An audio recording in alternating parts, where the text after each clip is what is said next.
మార్కాపురం జిల్లా పుల్లచెరువు మండలం తెల్లకట్ల గ్రామంలో కరెంట్ షార్ట్ సర్క్యూట్ కారణంగా పూరి గుడిసె పూర్తిగా దగ్ధమైన ఘటన చోటు చేసుకుంది. గ్రామంలోని ఎస్సీ కాలనీకి చెందిన పేరుపోగు ఆనందం తండ్రి లూకయ్య కుటుంబం నివసిస్తున్న పూరి గుడిసెలో అకస్మాత్తుగా విద్యుత్ షార్ట్ సర్క్యూట్ ఏర్పడటంతో ఒక్కసారిగా మంటలు చెలరేగాయి. గుడిసె పూర్తిగా కాలిపోవడంతో నిర్మించబడినదిగా ఉండటంతో మంటలు వేగంగా వ్యాపించాయి. క్షణాల్లోనే గుడిసె మొత్తం అగ్నికాహుతైంది. అందులో ఉన్న డబుల్ కాట్ మంచం, దుస్తులు, నిత్యావసర వస్తువులు, చెవి కమ్మలు, 30,000 నగదు, ఆధార్ కార్డులు తదితర ముఖ్యమైన పత్రాలు పూర్తిగా కాలిపోయాయి. ఈ ప్రమాదంలో సుమారు 2 లక్షల మేర ఆస్తి నష్టం వాటిల్లినట్లు బాధిత కుటుంబ సభ్యులు తెలిపారు. ఈ ఘటన సమయంలో కుటుంబం సభ్యులు బయటకు వెళ్లి ఉండటంతో గుడిసెలో ఎవరు లేకపోవడం వల్ల ప్రాణ నష్టం తప్పింది. దీంతో గ్రామస్తులు ఊపిరి పీల్చుకున్నారు. గుడిసె నుంచి మంటలు ఎగసిపడుతున్నట్లు గమనించిన చుట్టుపక్కల గ్రామస్తులు వెంటనే అక్కడికి చేరుకొని నీరు సహాయంతో మంటలను అదుపులోకి తీసుకురావడానికి ప్రయత్నించారు.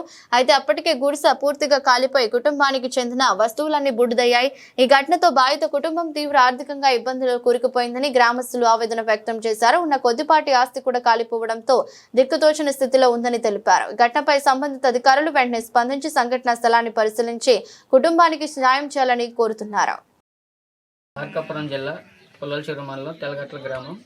నా పేరు పేరుపోగు లూకయ్య. రాత్రి ఇంట్లో కరెంటు వల్ల ఏసీ వల్ల ఇల్లు కాలిపోయింది.